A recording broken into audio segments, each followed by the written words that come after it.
이제 우리가 로마서 8장의 중반부를 넘어가고 있는데요. 로마서 8장의 주제는 한마디로 구원의 확실성이라고 할 수 있습니다. 우리가 예수를 믿어서 은혜로 얻은 이 구원이 얼마나 완전한 것이며 최종적인 것이며 확실한 것인가 하는 것을 보여주는 것이 로마서 8장의 목적이에요.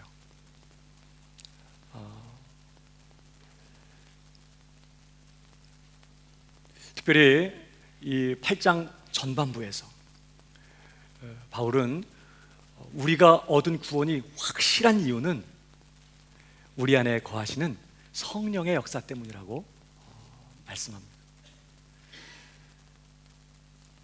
우리가 예수를 믿어 의롭다함을 받았는데 우리가 장차 정말 거룩하게 되고 영화로운 자리까지 가게 될 것을 여러분 우리가 뭘로 확신할 수 있죠?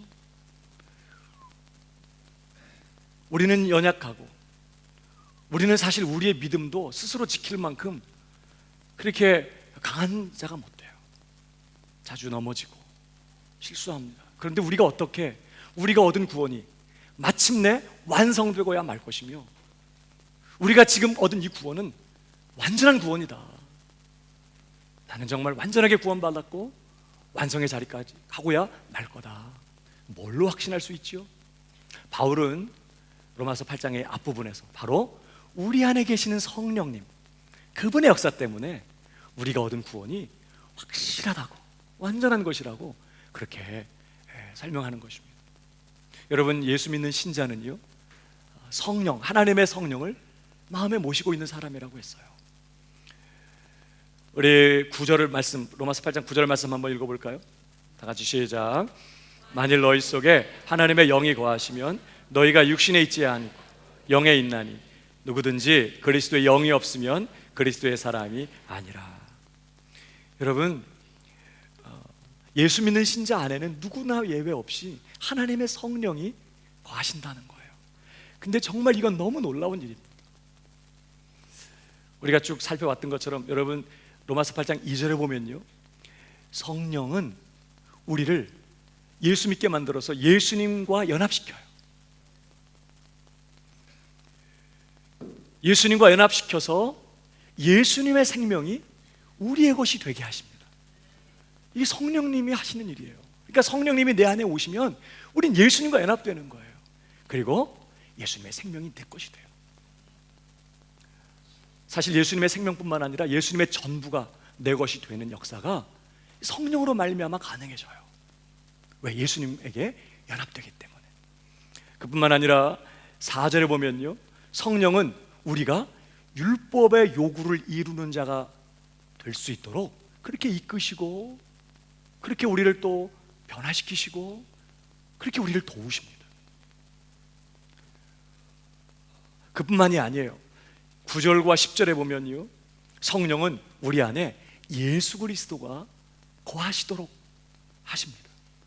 여러분, 예수님은 지금 어디 계시죠? 실제로는 어디 계세요? 하나님 보좌 우편에 계십니다. 우리 안에 와 계신 분은 성령이세요. 그런데 성령이 우리 안에 와 계신 것을 통해서 예수님도 내 안에 거하실 수 있게 됐어요. 보좌에 계신 예수님이 지금 내 안에 와 계실 수 있게 된 것은 전적으로 성령님 때문에 그렇게 됩니다. 그러니까 우리가 예수님 만나기 위해서 어디 딴 데 갈 필요가 없게 됐어요. 이제 성령님이 내 안에 거하시기 때문에 예수님도 내 안에 거하시게 됐어요. 그러니까 신앙생활은 바로 내 안에 거하시는 예수님을 깨닫고 그 주님을 계속해서 바라보고 그 주님과 함께 동거하면서 그 주님 따라 사는 거예요. 여러분, 오늘 예수님 만나러 여기 오신 분 계십니까? 전 교회를 오신 분들이라면, 아직까지 예수님을 안 믿으신 분들이라면 그렇게 말하는 거 틀린 말 아니지만 이미 예수 믿는 성도들은 예배하러 올 때 예수님 만나러 오는 거 아닙니다. 예수님 안녕하셨어요? 한 주간 잘 지내셨죠? 그러면서 예수님께 감사드리고 찬송 불러드리고, 예수님 그때 끝나고 갈 때는 예수님 다음 주에 또 올게요. 그거 예배 아닙니다. 이미 가정에서도 나와 함께 계시던 그 예수님 모시고 또 함께 모인 거예요. 또 갈 때도 내 안에 예수님 모시고 또 우리 집으로 일터로 가는 것이죠. 이게 어떻게 가능하게 됐다고요? 성령님이 내 안에 계시기 때문에 우리는 예수님을 모시고 사는 그런 사람이 되었어요. 놀랍지 않습니까? 그리고 더 나아가서 11절을 보면요, 성령은 장차 우리를 죽은 자 가운데서 다시 살려내실 것이라고 그렇게 말씀합니다. 예수 그리스도를 죽은 자 가운데서 살리신 그 하나님의 성령이 우리도 영광스럽고 신령한 몸으로 다시 살아나도록 역사하실 거라는 거예요. 그러니까 이 성령님을 모신 사람은 장차 영광스러운 부활도 보장받고 있는 것이에요. 그뿐만이 아닙니다. 13절에 보니까 성령은 우리가 육신과 싸우도록, 그리고 내 안에 죄를 죽이도록 그렇게 인도하시고 그렇게 도와주세요. 그러니까 성령이 없으면 그냥 육신에게 져서 육신대로 살 수밖에 없어요. 전혀 갈등 없이. 그런데 성령님이 내 안에 계신 사람은 자꾸 육신대로 사는 것이 버거워요. 내 마음대로 죄 지으면서 악한 생각하면서 악한 말 하면서 미워하면서 사는 일이 너무 힘들어져. 성령님이 그것을 원하지 않아요. 자꾸만 육신과 싸우도록, 육신을 거스리도록 우리를 이끄세요. 그리고 우리가 죄를 죽이도록 도우십니다. 그래서 성령을 모신 사람은 이제 전혀 죄 짓지 않고 살 수 있는 사람이 된 거예요. 율법의 요구를 이룰 수 있는 사람이 된 거예요. 아직 내가 익숙하지 못하고 여전히 내가 옛 삶의 방식에 길들여져서 자꾸만 내가 이렇게 또 넘어지고 죄 짓고 이럴 수는 있어도 정말 이제는 우리 안에 계신 성령님을 통해서 성령님의 능력으로 죄와 싸우고 죄를 이길 수 있는 그런 자가 되었어요. 그게 신자예요. 그뿐만 아니라 우리 안에 와 계시는 성령님은요, 16절에 보니까 15절에 보니까 우리로 하여금 하나님을 아바, 아버지라 부르짖게 하세요. 아무나 하나님을 아버지라고 부를 수 없어요. 진실한 마음으로. 이건 성령님이 하시는 거예요. 힘들고 어려울 때, 고난받을 때, 아플 때 아바, 아버지, 아버지 이렇게 부르짖으며 아버지를 찾게 되는 것은요, 성령의 역사예요. 그뿐만이 아니라 16절에 보면 성령은 우리가 친히 하나님의 자녀인 것을 증거해 주신다고 했어요. 그러니까 성령을 모신 사람은 시간이 갈수록 구원받았다는 것을, 하나님의 자녀가 되었다는 것을 더 확신하게 돼요. 물론 믿음이 연약하고 또 정말 그럴까 이럴 때도 있지만 자꾸 시간이 가면서 말씀도 깨닫게 되고 은혜도 받게 되고 자꾸만 시간이 가면서 내가 구원받았구나, 내 안에 성령님이 계시고 예수님이 계시구나. 그게 제일 언제 확인될까요? 죄졌을 때. 그렇게 마음이 아프고 속상하고 괴롭고 회개하면 마음이 평안하고 성령님이 계신 증거잖아요. 그런 걸 통해서 내 안에 성령님이 와 계시고 나는 하나님의 자녀구나, 또 하나님 뜻대로 살면 내 안에 계신 성령님이 막 기뻐하니까 행복해. 사랑하며 살면 행복하고, 그러니까 내가 구원받았구나 이런 거를 알게 돼요. 누가 하시는 거라고요? 성령님이 그렇게 우리가 하나님의 자녀가 된 것을 증거해 주시는 거예요. 그뿐만 아니라 26절, 27절에 보면 성령은 우리가 고난받을 때 우리가 그 고난을 잘 이길 수 있도록 도와주실 뿐만 아니라 고난 중에 있을 때 하나님의 뜻대로 우리를 위하여 친히 간구해 주심으로 우리를 도와주세요.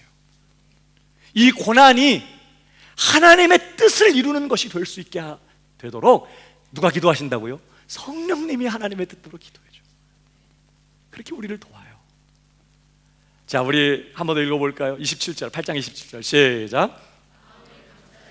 성령의 생각을 아시나니 이는 성령이 하나님의 뜻대로 성도를 위하여 간구하십니다. 그러니까 아무리 고난이 커도 그 고난이 우리를 망하게 하는 게 아니라 하나님의 뜻을 이루고야 말겠죠? 누가 기도하니까? 성령님이 정확하게 하나님의 뜻이 이루어지도록 기도하고 있기 때문에. 그래서 그 다음 절 뭐라고 말합니까? 한 번 더요. 시작. 우리가 알거니와 하나님을 사랑하는 자 곧 그 뜻대로 부르심을 입은 자들에게는 모든 것이 합력하여 선을 이루느니라. 그러니까 신자는 아무리 연약해도, 그리고 고난이 아무리 커도 반드시 누구의 뜻이 이루어지고야 말까요? 하나님의 뜻이 이루어지고 말아요. 그 뜻대로 부르심을 입은 자들에게는 모든 것이 합력하여 선을 이루느니라. 반드시 하나님의 우리를 향한 그 뜻하신 바가 이루어지고야 만다. 이 모든 것들이 그것을 위하여 쓰여지게 된다, 이런 뜻이고요. 하나님의 우리를 향한 뜻이 반드시 이루어져. 성령님이 그렇게 기도하고 계시기 때문에. 여러분, 그러면 하나님의 성령께서 우리를 하나님의 뜻대로 기도해 준다고 했고, 우리를 위하여 하나님의 뜻하신 바가 반드시 이루어진다고 했는데, 도대체 우리를 향하신 하나님의 그 뜻이 구체적으로 뭘까요? 오늘 본문이 우리에게 가르쳐 주는 거예요. 같이 한번 읽어보겠습니다. 우리 본문 한 번 더 시작. 미리 아신 자들 또한 그 아들의 형상을 본받게 하기 위하여 미리 정하셨으니 이는 그로 많은 형제 중에서 맏아들이 되게 하려 하심이니라. 또 미리 정하신 그들을 또한 부르시고 부르신 그들을 또한 의롭다 하시고 의롭다 하신 그들을 또한 영화롭게 하셨느니라. 우리를 향한 하나님의 뜻, 특별히 여기 아까 그 뜻대로 이렇게 했는데, 그 뜻이라는 그 단어가 원래요, 하나님 목적 혹은 계획이란 의미를 갖고 있거든요. 그러니까 하나님의 우리를 향하신 그 뜻, 하나님의 우리를 향한 그 계획하신 것, 그 우리를 향한 그 목적하신 바가 반드시 이루어진다고 했는데, 그 하나님의 뜻이 무엇인지를 오늘 여기 본문이 얘기해 주는 거예요. 한마디로 뭘까요? 우리를 향한 하나님의 목적, 우리를 향한 하나님의 계획, 하나님의 뜻이 뭐예요? 한마디로 말하면 우리가 영화롭게 되는 것입니다. 우리를 영화롭게 하시는 거예요. 예수 그리스도께서 십자가에 죽으실 수밖에 없었던, 그것 외에는 아무런 소망이 없었던 그렇게 타락하고 부패한 우리가 하나님 앞에 영화롭게 되는 것, 이것이 우리를 향한 하나님의 뜻이고 계획이고 목적이라는 거예요. 그리고 이 하나님의 계획하신 바가 반드시 이루어질 거라고 그렇게 얘기하고 있어요. 오늘 특별히 본문을 가만 들여다보면요, 바울은 이 하나님의 우리를 향한 이 궁극적인 이 뜻, 우리를 영화롭게 하려 하신 이 하나님의 그 목적, 그 궁극적인 그 계획을 이루어가는 5가지의 단계를 이 본문에서 우리에게 소개해주고 있습니다. 이것은 다르게 표현하면 우리가 구원받는 5단계라고도 표현할 수 있어요. 하나님께서 최종적인 그분의 뜻과 목적과 계획을 이루시기 위하여 5개의 단계를 거쳐서 그렇게 이걸 이루어 가신다는 거예요. 여러분, 오늘 이 본문에 보면요, 하나님이 미리 아신 자들로 이렇게 시작이 돼요. 주어가 뭐예요? 주어가 누구예요? 하나님이세요. 하나님. 미리 아신 자들로 또한 그 아들의 형상을 본받게 하기 위해 미리 정하셨으니 이는 그로 많은 형제 중에서 맏아들이 되게 하려 하심이라. 또 미리 정하신 그들을 또한 부르시고 부르신 그들을 또한 의롭다 하시고 의롭다 하신 그들을 또한 영화롭게 하셨네. 주어가 하나님이 하나님. 여러분, 그러니까 구원은 시작부터 최종적인 완성까지 누가 하시는 일이에요? 하나님이 하는 거예요. 하나님.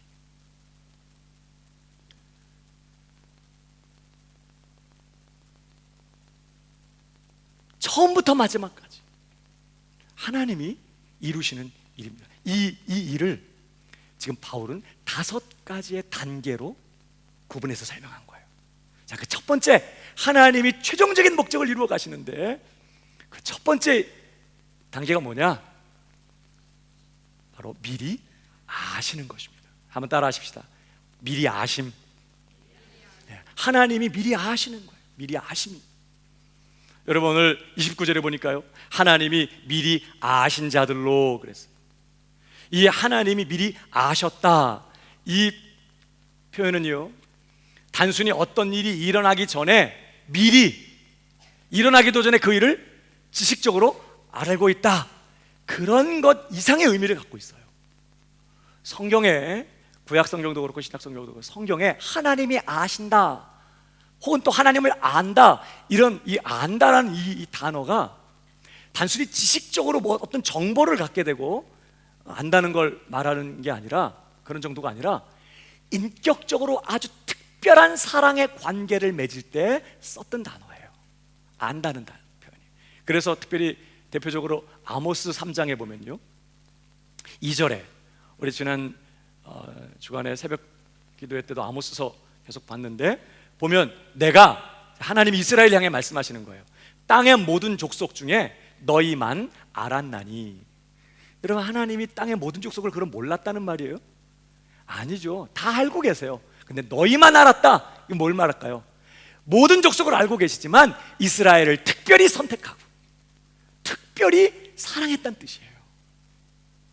너희만 알았다는 말은. 그러니까 오늘 본문에 하나님이 미리 아셨다, 이 말은 하나님이 미리 어떻게 해요? 우리를 선택하시고 미리 우리를 특별하게 사랑하셨다는 그런 뜻이에요. 하나님이 그렇게 우리를 미리 선택하시고 미리 사랑하셨다는 말이에요. 언제 선택하시고 사랑했을까요? 언제? 그렇죠. 여러분, 우리 에베소서 1장 3절, 찬송하리로다 하나님 곧 우리 주 예수 그리스도의 아버지께서 그리스도 안에서 하늘에 속한 모든 신령한 복으로 우리에게 복 주시되. 4절 시작. 그 창세전에 그리스도 안에서 우리를 택하사 우리로 사랑 안에서 그 앞에 거룩하고 흠이 없게 하시려고. 하나님께서 시간을 창조하시기 전에, 영원 전부터 계실 때, 그때부터 이미 하나님이 우리를 선택하시고 우리를 사랑하셨다는 거예요. 놀랍지 않습니까? 하나님께는요, 그분은 시간 밖에 계시니까, 시간을 초월해 계시니까, 하나님께는 창세부터 정말 예수님 재림 때까지 모든 시간이 하나님 눈앞엔 영원한 현재처럼 다 있어요. 그러니까 우리가 생겨나기도 전에 하나님은 우리를 보셨어요. 그리고 아셨고 우리를 선택하셨고 특별한 사랑으로 우리를 사랑하셨다는 거예요. 여러분, 그래서 요한 1서 4장 10절에 보면요, 이런 말씀이 있습니다. 사랑은 여기 있으니 우리가 하나님을 사랑한 것이 아니요 오직 하나님이 우리를 사랑하사 우리 죄를 위하여 화목제로 그 아들을 보내셨음이니라. 그러면 하나님이 우리를 미리 아시고 특별히 우리를 미리 선택하시고 우리를 사랑하실 때, 자, 우리가 죄인인 거 아셨을까 몰랐을까? 아셨다는 거예요. 우리가 어떤 사람인지 이미 정확하게 아셨어요. 우리가 얼마나 연약하고 정말 십자가에서 예수님이 대신 죽으시는 것 외에는 정말 아무런 소망이 없는 철저하게 무능하고 타락한 그런 정말 죄인인 것을 정확하게 아셨어요. 그런 우리를 그런 줄 알면서 선택하셨다는 거예요. 그리고 그런 우리를 영원히 사랑하기로 결정하셨다는 거예요. 그러니까 우리는 하나님을 알기도 전에 하나님 우리를 사랑해요. 그래서 그 다음 절 19절 다 같이 시작. 사랑하면 그가 먼저 우리를 하나님이 먼저 사랑했어요. 내가 누구인지 이미 정확하게 아시고 어떤 사람인지 아시고 택하시고 어떤 사람인지 아시고 사랑하셨어요. 그래서 우리 죄를 위하여 그 사랑 때문에 자기 아들을 보내셨다는 거예요. 여러분, 그래서 로마서 5장 8절도요 같이 읽어보겠습니다. 시작. 우리가 아직 죄인 되었을 때에 그리스도께서 우리를 위하여 죽으심으로 하나님께서 우리에게 대한 자기의 사랑을 확증하셨습니다. 우리가 아직 죄인이었을 때 그렇게 십자가로 우리를 향한 하나님의 사랑이 얼마나 뜨겁고 얼마나 놀라운 것인지를 그때 확증해 놓으셨다는 거예요. 그러니까 이 사랑이 우리의 죄나 우리의 어떤 연약함이나 실수 때문에 취소되거나 변할까 안 변할까요? 안 변하는 거죠. 왜? 이미 그런 줄 알고 사랑했습니다. 그보다도 악해질 수 없는 자라는 사실을 누구보다도 아시면서 사랑하셨고 그런 우리를 향한 하나님의 사랑을 십자가로 확증해 놓으셨다고요. 우리가 어떤 죄를 범하게 되면요, 어머 내가 이러고도 신자인가? 하나님이 정말 나 같은 것에 대해서 이제 신물이 나실 거야 아마 이렇게 생각할지 몰라. 그런데 하나님은 그런 거 없어요. 우리가 넘어질 때 안타까워하시고 아파하기는 하셔도요, 놀라지 않으세요. 어머 너 그런 줄 몰랐다. 야, 내가 너한테 투자한 은혜가 얼만데 네가 지금 이러고 있는 거냐. 너 정말 소망 없구나. 그런 거 없다는 거예요. 왜? 이미 그런 줄 알고 사랑하셨고, 그 우리를 향한 사랑을 우리가 아직 죄인 되었을 때 십자가로 확증해 놓으셨다고요. 그 사랑이 영원히 변함이 없어. 그래서 바울이 뭐라고 로마서 8장에서 결론을 내려요? 한 번 더 읽어볼까요? 8장 38절 시작. 내가 확신하노니 사막이나 생명이나 전사들이나 권세자들이나 현재일이나 장래일이나 능력이나 높음이나 깊음이나 다른 아무 피조물이라도 우리를 우리 주 그리스도 예수 안에 있는 하나님의 사랑에서 끊을 수 없으리라. 그 어떤 것도 말이죠. 지금 나의 연약한 모습, 지금 나의 실패, 장차 있게 될 나의 연약함과 나의 실수, 정말 그 어떤 것도 우리를 향한 하나님의 사랑을 취소시키거나 약화시키거나 끊어낼 수 없다는 거예요. 하나님은 내가 이런 사람인 줄 이미 아시고 선택하시고 사랑하셨어요. 그게 하나님의 미리 아심이에요. 여러분, 이 사랑을 받아들이시기를 바랍니다. 우리에게 필요한 건요, 하나님의 더 큰 사랑을 받는 게 아니에요. 우리에게 필요한 것은 이미 내게 부어지고 있는 하나님의 사랑이 얼마나 큰 것인지를 아는 거예요. 이런 나를, 이거밖에 안 되는 나를 하나님 이렇게 사랑하시는구나. 뭘 더 해서 뭐 더 사랑을 받아내는 게 아니라 정말 하나님의 나를 향한 사랑이 얼마나 놀랍고 얼마나 영원하고 얼마나 위대하고 얼마나 큰 것인지를 깨달아 아는 것이 우리에게 필요한 거예요. 주께서 저와 여러분에게 더 은혜를 주셔서 정말 하나님이 어떻게 우리를 사랑하시는지를 더 깨달아 알게 되고 하나님의 사랑 때문에 정말 행복해하는 그런 저와 여러분 되길 주님의 이름으로 축복합니다. 옆 사람에게 좀 한 번 더 얘기해 주세요. 하나님이 당신을 미리 아셨어요. 네, 믿으시기 바랍니다. 네. 그러나 그게 전부가 아니에요. 두 번째, 하나님의 최종적인 뜻을 이루기 위하여 하나님은 더 전진하고 계세요. 두 번째는요, 바로 미리 정하심이에요. 미리 정하심. 따라하십시다. 미리 정하심. 29절, 하나님이 미리 아신 자들로 또한 그 아들의 형상을 본받게 하기 위하여 미리 정하셨다니 그랬습니다. 여기 미리 정하셨다는 말은요, 말 그대로 미리 결정하셨다는 거예요. 미리 작정하셨다는 것입니다. 내가 반드시 이렇게 하리라, 이렇게 하나님께서 결정하셨다는 거예요. 뭘 결정하셨다는 거예요? 다시 봐요. 뭘 작정했어요? 그 아들의 형상을 본받게 하려고 미리 결정하셨어요. 이 그 아들의 형상을 본받는다는 것은요, 저와 여러분 우리가 모든 면에서 예수 그리스도와 같은 자가 되는 거예요.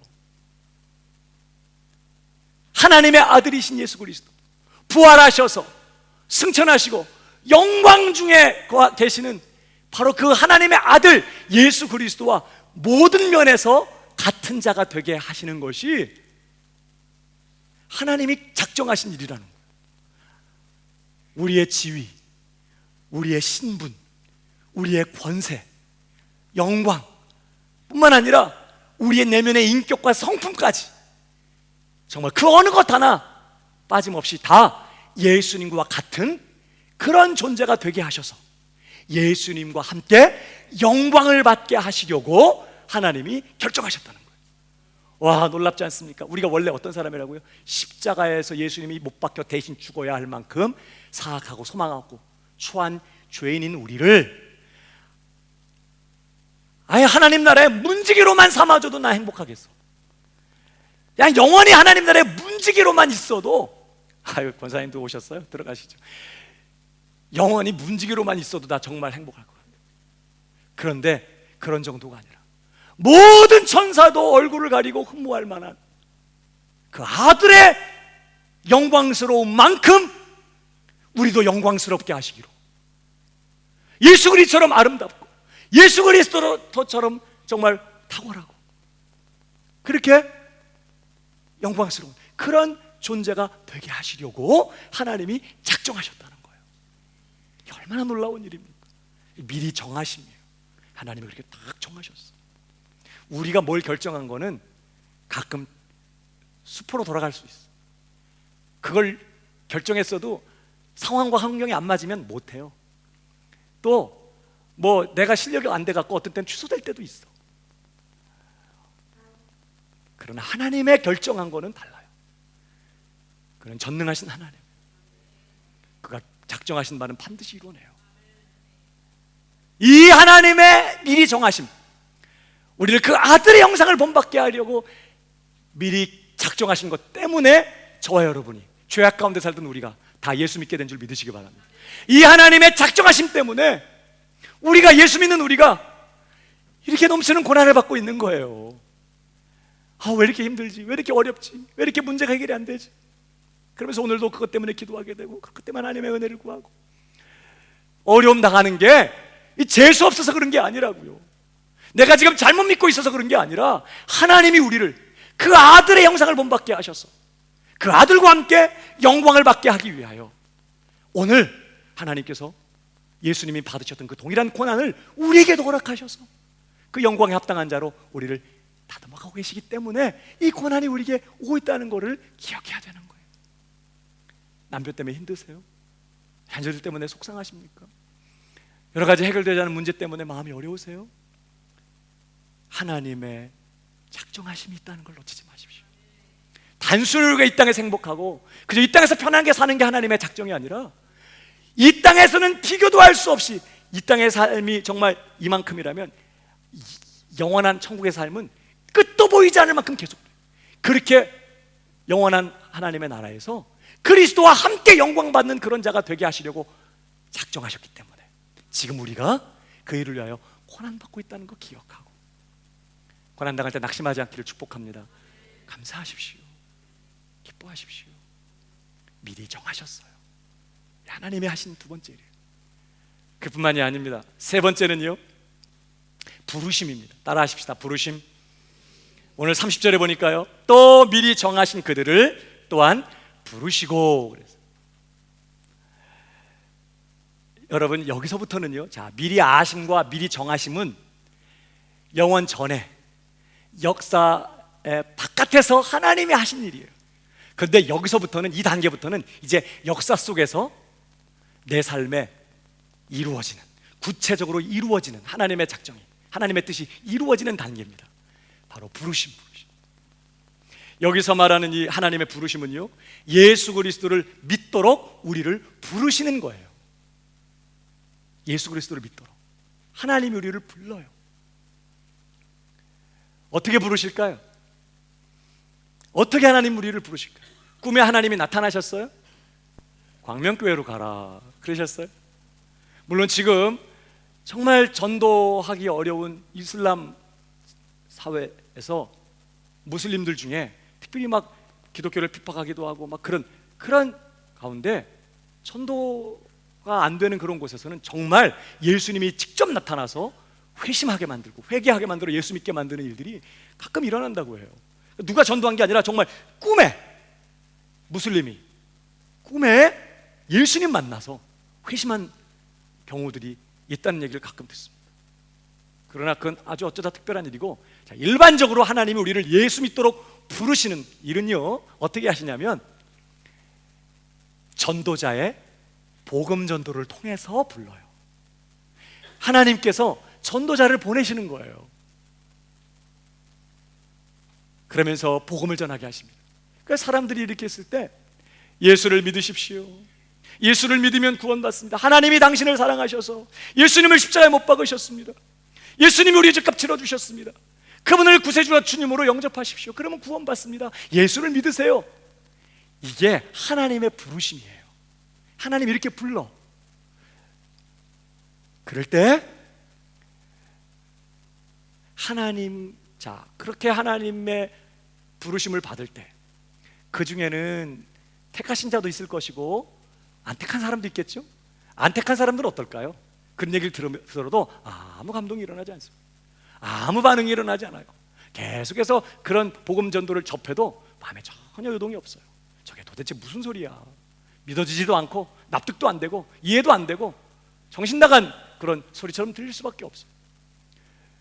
그러니까 사람이 가서 복음을 전할 때 믿으라고 사람이 이렇게 얘기할 때요, 그건 거절할 수 있어요. 안 믿겠습니다. 할 수 없는 거예요. 근데 놀라운 건요, 그렇게 복음을 전할 때, 전도자가 가서 복음을 전할 때 하나님이 미리 아신 자들이 있을 거 아니에요? 하나님이 미리 작정하신 사람들은요, 성령님이, 누군가 복음을 막 전하고 있을 때 성령님이 그 사람의 마음을 열어요. 그래서 그 말씀이, 그 복음의 말씀이 나를 위한 말씀처럼 내 마음에 다가오게 만드세요. 믿어지게 하시는 거예요. 그래서 주변의 사람들은 도대체 무슨 얘기인지 모르겠네, 정말 이해도 안 되는 이상한 소리네 막 하는데, 그 사람은 내가 믿겠습니다, 이렇게 반응을 하는, 믿겠다고 반응하는 일이 일어나요. 그래서 이 부르심을 효과적인 부르심이라, 혹은 유효적인 부르심이라 이렇게 말해요. 하나님이 부르시면 성령을 통하여 예정된 자들, 작정된 자들은 하나님께서 그 마음을 열어서 예수 믿게 만드시거든요. 그러니까 이 부르심에는 누구도 저항할 수가 없어. 이 하나님의 부르심을 받는 사람, 성령의 감동을 받게 되는 사람은 그냥 주님 앞에 무릎을 꿇게 돼요. 내가 지금까지 살아온 내 삶을 회개합니다. 그리고 나는 이제부터 예수님을 내 주님으로 모시고 주님을 따라가겠습니다, 이렇게 믿겠다고 결정하는 일들이 생겨나요. 이건 성령이 하시는 거예요. 하나님이 부르실 때. 여러분, 우리 사도행전을 보십시오. 16장 14절을 보십시오.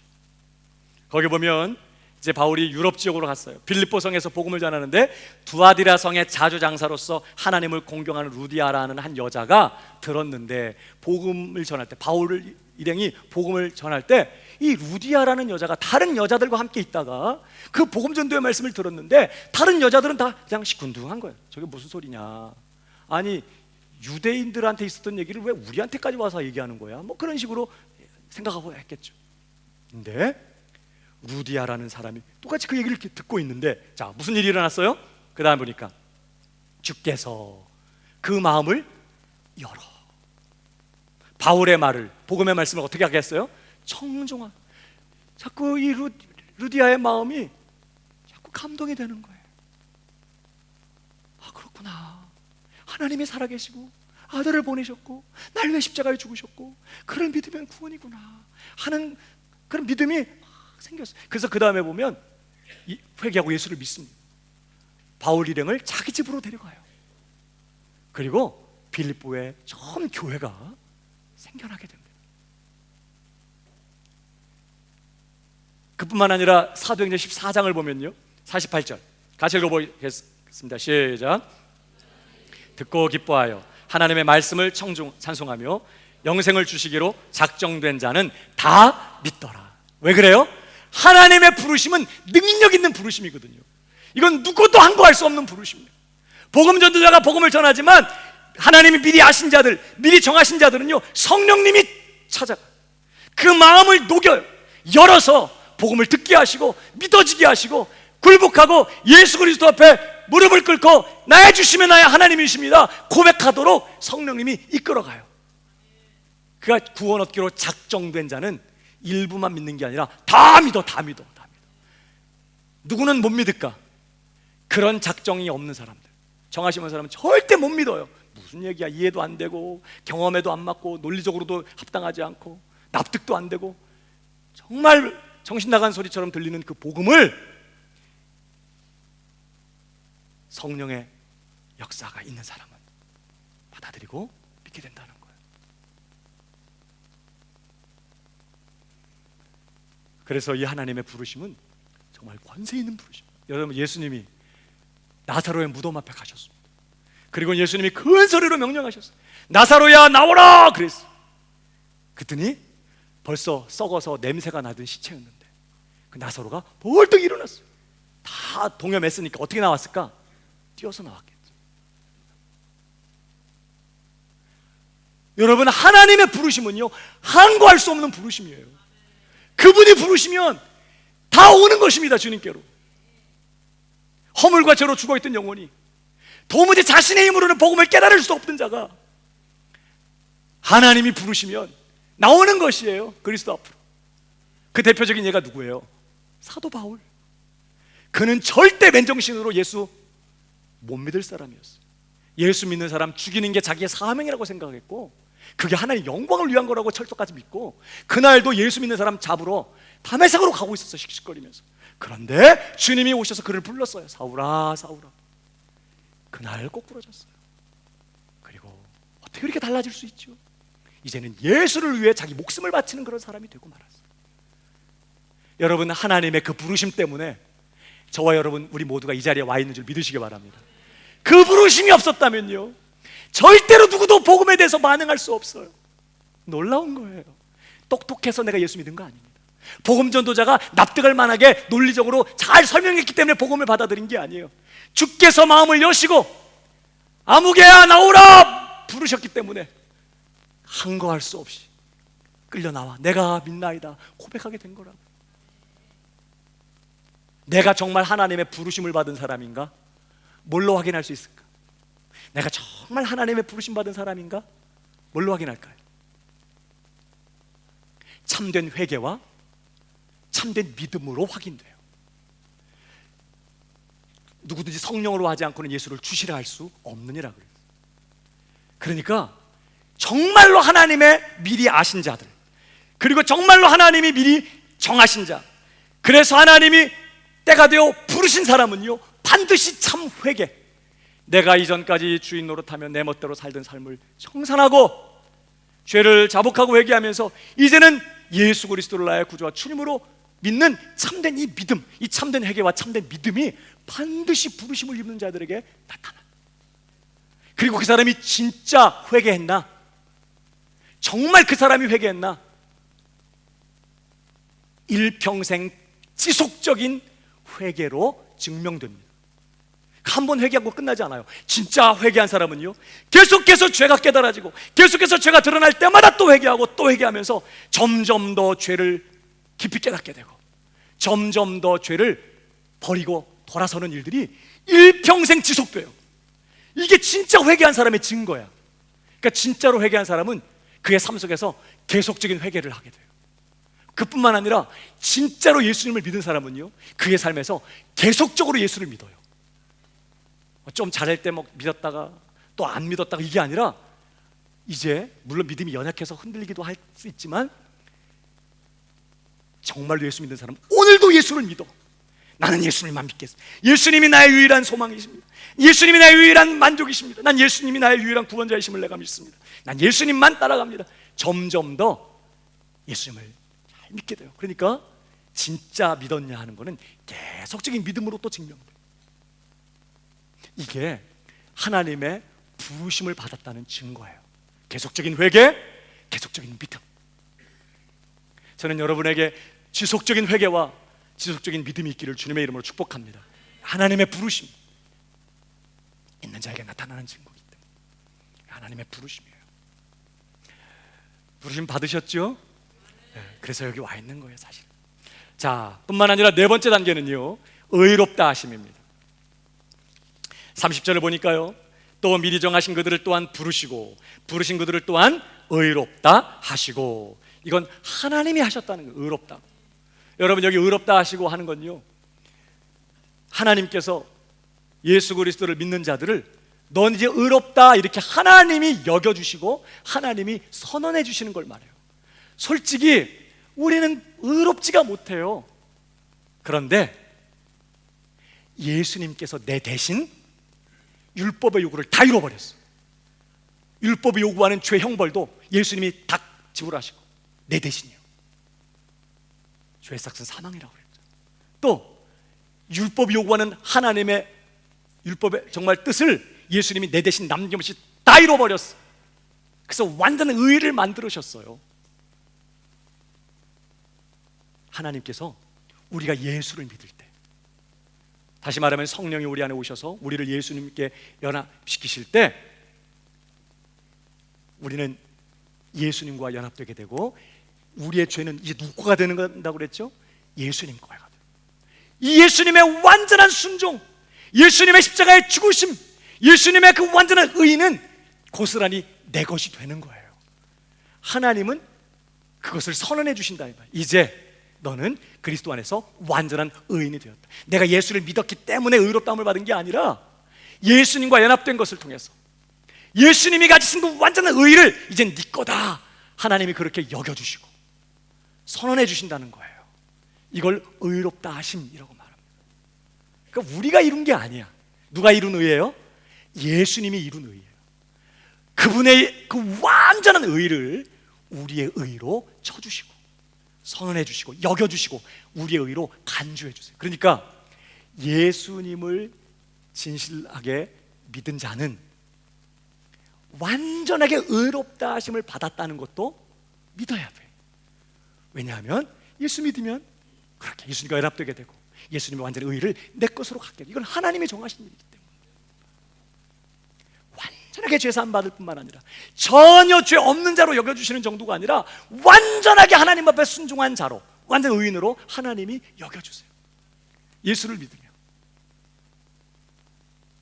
여러분, 이 의가 나의 실수나 나의 실패로 흔들리거나 취소될 수 있을까요? 원래부터 내 의가 아니에요. 원래부터 내가 이룬 의가 아니라 원래 우린 그럴 수도 없고 예수님께서 이루어 놓으신 의를 우리 것으로 쳐줬기 때문에 우리가 어떻게 흔들려도 그 의는 절대 변하지 않아. 완전한 의인으로 여겨줘. 물론 우리가 넘어지면 문을 좀 여셔야 될 것 같은데요. 괜찮아요? 뒤에 안 더우세요? 저 이것 좀 벗어도 돼요? 네.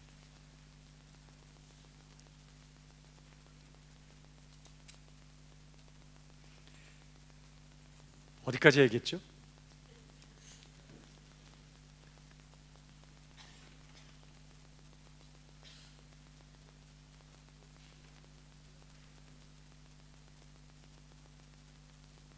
예수님의 의가 내 것이 되었기 때문에 우리가 죄를 범한다든지 우리가 넘어진다고 해도 이 의는 변하지 않아요.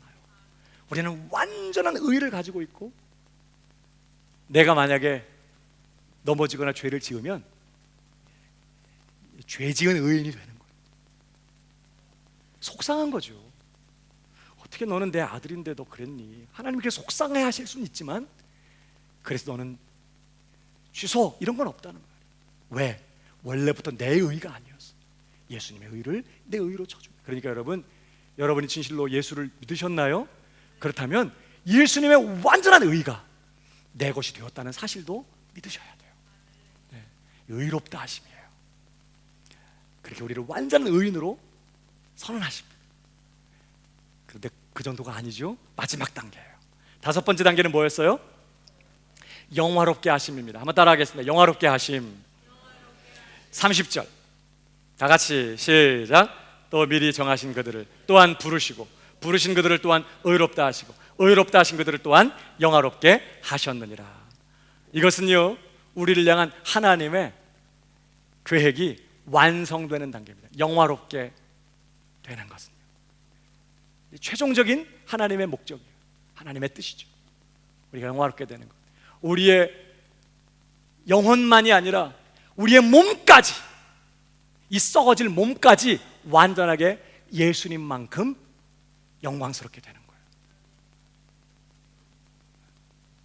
놀라운 건요 영화롭게 하셨느니라. 부정과거형이에요. 이 헬라어의 동사 시제가 부정과거형, 미래형으로 쓰지 않고 영광스럽게 하실 것이니라가 아니라 영화롭게 하셨느니라.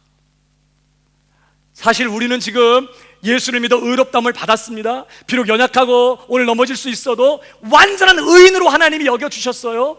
그런 우리는 이제 장차 성화의 과정을 거치고 오늘 내 안에 계신 성령의 인도를 따라서 죄와 싸우고 또 넘어지면 회개하면서 또 죄를 버리고 또 그렇게 성령의 감동을 따라 그렇게 조금씩 자라가며 그리스도를 닮아가며 성화의 과정을 거쳐 가다가 우리 주님 다시 오시는 날 우리는 영광스러운 부활을 통하여 완전하게 영화롭게 될 거거든요. 그러니까 영화롭게 되는 것은 미래에 있을 일이에요. 장차 나타날 일인 것이에요. 그런데 그 장래에 있을 일을 지금 부정과거용으로 썼어. 영화롭게 하셨느니라. 헬라어에서는요, 미래의 사건도 그것이 너무나 필연적으로 일어날 것이 확실할 때, 누구도 부인할 수 없이 확실한 일일 때는 그거를 과거형으로, 부정과거형으로 써서 강조했어요. 이게 오늘 이 표현이 그 표현인 거예요. 그러니까 신자는, 의롭다함을 얻은 신자는 반드시 뭐 되고 말아요? 영화롭게 되고야 만다는 거예요. 우리는 아직 그것을 기다리고 있는 상황이지만 하나님의 계획과 작정 속에서는 이미 완료되고 이미 이루어진 일이나 마찬가지인 거예요. 하나님이 결정하셨으니까. 그리고 하나님은 이 일을 반드시 이루어내고야 마신다는 것입니다. 그러니까 의롭다 하심을, 부르심을 받고 예수 믿어 의롭다 하심을 받은 성도는 반드시 영화롭게 되고야 만다는 거예요. 중요한 것은요, 이 5가지. 자, 미리 아심, 미리 정하심, 부르심, 의롭다 하심, 영화롭게 하심, 이 5가지가 한 덩어리라는 걸 기억해야 돼요. 이게 조각조각 떨어져 있는 게 아니라 사실은 한 덩어리예요. 한 덩어리. 그래서요, 이 5가지가 놀라운 고리로 아주 딱딱 연결되어 있는데, 오늘 다시 보세요. 보시면요, 29절, 하나님이 미리 아신 자들로 뭐라고 했어요? 또한 그 아들의 형상을 본받게 하기 위해 미리 정하셨어요. 미리 아신 자들 중에 일부를 작정하신 게 아니라 미리 아신 자들은 또 그 아들 형상 본받게 하려고 미리 정했다는 거예요. 하나도 예외 없이. 그 다음에 30절, 또 미리 정하신 그들을 또한 부르시고. 그러니까 미리 작정하신 자 중에 일부만 불러내는 게 아니라 미리 정하신 자들은 또한 부르셨다면 남김없이, 다 예외 없이 다 불러내신다는 거죠. 부르신 그들을 또한 어떻게 했다고요? 의롭다 하시고. 그러니까 부름받은 사람들 중에 일부만 예수 믿어 의롭다 받고 일부는 탈락하는 게 아니라 부름받은 자들은 남김없이 또한 의롭다 하셔요. 한 사람도 없이. 그 다음에 의롭다 하신 자들은 또한 그들을 또한 영화롭게 하셨느니라. 그러니까 의롭다함을 받은 자 중에 일부는 탈락하고 일부만 영화롭게 되는 일이 절대 없는 것이에요.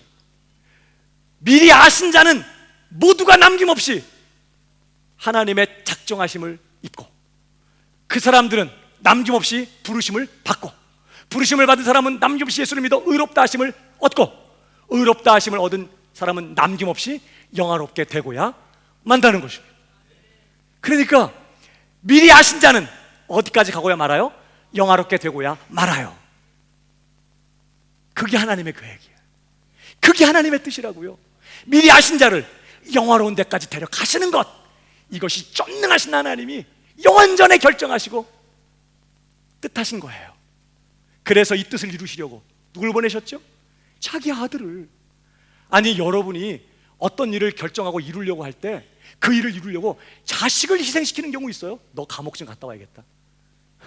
내가 돈을 좀 벌어야겠는데 그걸 위해서는 네가 좀 감옥을 좀 가야겠는데. 그럴 부모 있나요? 있을지도 모르겠다. 사악한 부모는. 만약에 그랬다면 야, 진짜 돈에 미쳤구나, 이렇게 아마 할 거야. 하나님께서 그가 뜻하신 바 미리 아신 자들을 영화롭게 하려는 그 뜻을 이루기 위하여 하나밖에 없는 자기 독생자를, 이 온 우주 만물 가운데 가장 위대하고 가장 탁월한 그 누구와도 맞바꿀 수 없는 하나님의 아들을 우리를 위해 십자가에 못 박으셨다고요. 이 뜻을 이루시려고. 그뿐만 아니라 이 뜻을 이루시려고 우리 안에 누구를 보내셨다고요? 성령님을 보내주셨어요. 예수 믿게 만들고 우리를 그래서 예수님께 연합시켜서 예수님의 전부를 우리 것으로 삼아주시고, 이제는 오늘 예수 생명으로 살게 하시고 하나님의 자녀인 것을 증거해 주시고 아바 아버지라 부르짖게 하시고, 죄를 깨닫고 죄를와 싸우고 죄를 죽이도록 도우시면서 고난을 견디며 고난을 이기도록 역사하실 뿐만 아니라 심지어 우리의 삶을 집어삼키는 고난을 당할 때에도 바로 이 뜻이 이루어지도록, 이 하나님의 이 미리 하신 자들을 영화롭게 하려 하신 이 뜻이 이루어지도록 성령님이 우리 안에서 기도하고 계시기 때문에 이 뜻은 반드시 어떻게 되고야 만다? 이루어지고야 만다는 거예요. 미리 하심을 받은 자는 반드시 영화롭게 되고야 만다. 그럼 중간에 이제 부르심 받아서 복음 전도를 듣고 나 예수를 믿습니다. 그렇게 예수 믿어 의롭다 하심을 받은 사람은 뭣도 보장받고 있는 거예요? 장차 과거로 돌아보면 하나님이 미리 아셨구나 나를, 그리고 미리 정하셨고 나를 부르셨구나, 이거 확신할 수 있는 거예요. 내가 오늘 예수 믿고 있다면. 그럼 나는 지금 의롭다 하심을 받았구나, 나는 완전한 의인이 됐구나 라는 걸 확신할 뿐만 아니라 나는 장차 영화롭게 되고야 말겠구나, 여기까지 확신할 수 있단 말이에요. 칭의 안에는요 영화롭게 되는 게 다 포함되어 있어요. 한 고리로 연결되어 있기 때문에. 부르심을 받았다면 그는 반드시 의롭다 하심을 받고, 의롭다 하심을 받았다면 그는 반드시 영화롭게 되고야 마니까. 지금 바울이 얘기하려고 하는 건 뭐예요? 예수 믿어서 의롭다 하심을 얻은 신자는 한 사람도 탈락하지 않고 영화롭게 되고야 만다. 그가 진짜 신자라면, 그가 진실한 믿음으로 예수를 믿은 참 신자라면, 그는 그 어떤 연약함 가운데 있어도 결코 은혜에서 떨어지거나 구원의 계획에서 다시 떨어져 나가는 일은 절대 없이 영화롭게 되고야 만다. 이게 지금 바울이 로마서 8장에서 얘기하고 싶은 거예요. 그렇게 우리의 구원이 확실해. 예수 믿은 자가 얻은 구원이 확실한 거예요. 여러분, 그래서 여러분 유다서를 보십시오. 제가 금요일 기도회 때도 우리가 잠깐 살펴봤는데 보세요. 예수 그리스도의 종이요 야고보의 형제인 유다는 부르심을 입은 자. 여러분, 이 신자들을 지칭할 때요 부르심을 입은 자다 이렇게 말해요. 그러니까 이 표현은 초대교회 당시에 그리스도인을 지칭할 때 사용했던 표현이라고 그래요. 부르심을 입은 자. 왜? 우리가 부르심을 받았기 때문에 예수 믿게 되는 거야. 아무도 이 부르심이 없었다면 예수 믿을 수 없었어. 그래서 신자는 부르심을 입은 자입니다. 그런데 이 하나님의 부르심을 입은 자를 성경은 이렇게 계속해요. 부언 설명합니다. 자, 부르심을 입은 자 곧 하나님 아버지 안에서 사랑을 얻고, 그리고 예수 그리스도를 위하여 지키심을 입은 자들에게 편지하라. 여러분, 하나님이 미리 하신 자들을 작정하시고 부르셨어요. 부르신 자들은 반드시 영화롭게 되기까지 하나님이 어떻게 할까요? 사랑하실 뿐만 아니라 어떻게 해요? 지키세요. 내가 이 정도 구원해 줬으니까 이제 네가 알아서 잘해봐, 이거 없어. 내가 얼마나 너 위해서 투자했는데 이제 좀 알아서 잘해봐, 이렇게 구경하는 거 아니에요. 하나님께서 그 완성의 자리까지 작정하셨기 때문에 거기까지 이르도록 어떻게 할 거라고? 하나님이 사랑하시며 지키실 거라는 거예요. 부르신 자는 계속해서 영원히 사랑하실 것이며 그 자리에 이를 때까지 지키실 거라는 거예요. 그 손에서 우리를 누가 빼앗아가요? 그들을 주신 아버지는 만유보다 크시매 아무도 내 아버지 손에서 그들을 빼앗을 자가 없다고 그랬어요. 여러분, 그래서 유다서 마지막 결론 부분에서요 이렇게 말합니다. 능히 너희를 보호하사. 누가 우리를 보호하세요? 우리를 부르시니가. 미리 아시고 그 아들의 형상 못 받게 하려고 미리 정하신 그 하나님이 우리를 부르셨어요. 그 부르시니가 능히 너희를 보호하사. 보세요. 거침이 없게 하시고 걸려 넘어지는 게 없게 하시고 혹은 넘어져도 다시 일으키시고 너희로 그 영광 앞에 흠이 없이 즐거움으로 서게 하실 자. 이렇게. 하나님 누구라고요? 우리를 능히 부르셨을 뿐만 아니라 능히 보호하셔서 거침이 없게 하시고 그 영광 앞에 흠이 없이 즐거움으로 서게 하실 하나님이라는 거예요. 그러니까 그 하나님 때문에 부르심을 입은 사람은 반드시 어디까지 가고야 말아요? 그 하나님 앞에 영광 중에 흠없는 모습으로 나타나는 그 자리까지 가고야 말아요. 누가 보호하시니까? 하나님이 보호하고 있어요. 하나님이 지키시고 하나님이 간섭하시고, 만약에 도망가면 세상 끝까지라도 쫓아가서 다시 붙잡아다 놓으실 거니까. 하나님은 절대 하나님 곁으로 못 데려가실 겁니다. 나는 세상이 좋아요 그러면서 여러분을 전봇대에다가 꽁꽁 묶어놔 봐요. 엄청나게 큰 포크레인을 갖다가 가져와가지고 아주 땅채 퍼가지고 데려가실 거니까. 절대 하나님을 가로막을 사람이 없어. 만약에 내일 뜨는 태양을 가로막을 수 있다면 하나님이 하시는 일을, 이 구원의 작정을 가로막을 수 있을 거예요. 그건 불가능해. 이 모든 것이 합력하여 그 뜻대로 부르심을 입은 자들에게는 모든 것이 합력하여 선이 되도록 하나님이 반드시 역사하고야만입니다. 우리를 부르신 이는 지금도 우리를 사랑하고 계시고 그 하나님 우리를 지키시며 능히 우리를 보호하셔서 거침이 없게 하실 뿐만 아니라 우리를 그 영광 가운데 흠이 없이 즐거움으로 서게 하고야 마실 거라는 거예요. 이게 지금 예수 믿는 신자가 얻은 구원이에요. 내가 예수님을 믿긴 하는데 정말 내가 마지막 날 주님 앞에 영광 중에 설 수 있을까? 정말 마지막 날 내가 주님 앞에 영광 속에 설 수 있을까? 반드시 참 신자는 영광 중에 서게 될 거라고 말씀하는 거죠. 얼마나 놀라운 구원인지 몰라요.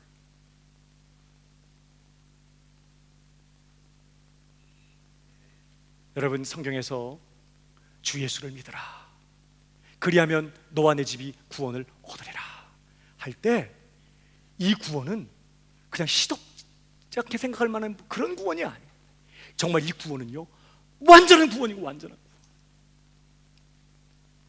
오늘 나는 예수님을 믿습니다, 주 예수님을 믿습니다, 이렇게 믿음을 고백하며 주님 앞에 엎드렸는데 하나님은 통째로 내 인생을 붙잡으시고 처음부터 작정하신 바대로 영화로운 자리까지 우리를 데려가시는 거예요.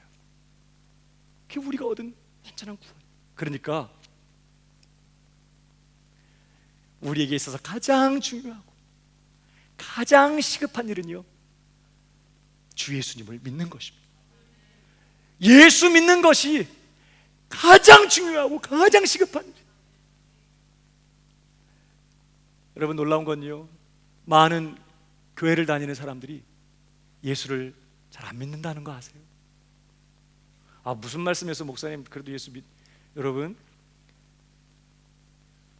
정말 예수 믿는 것에 대해서 성경은 이렇게 말했어요.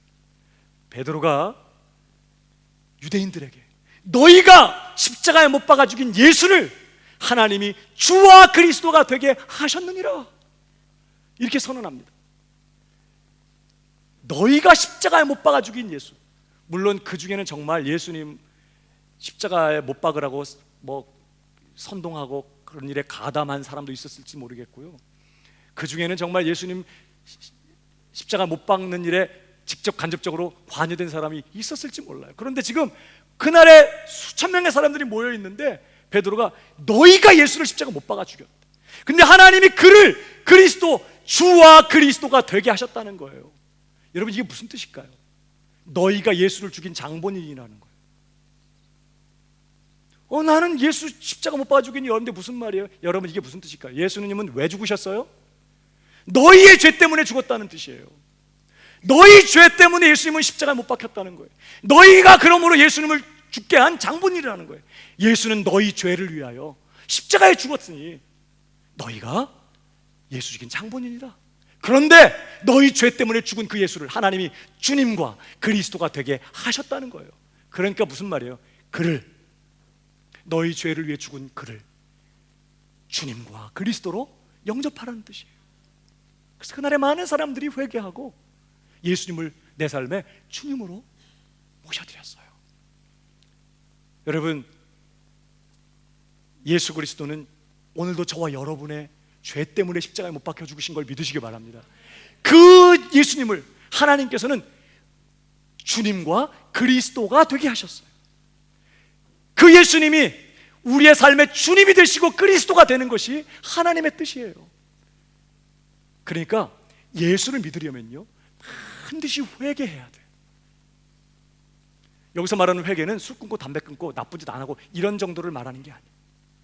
자, 하나님께서 우리 죄를 위해 죽으신 예수를 주님이 되게 하셨으니, 구원자가, 영원한 구원자가 되게 하셨으니 그분을 주님으로 모시려면 내가 지금까지 주인 노릇하던 삶, 내 마음대로 결정하고 내 마음대로 선택하고 내가 정말 주인 노릇하면서 내 마음대로 살던 삶을 청산해야 되는 거예요.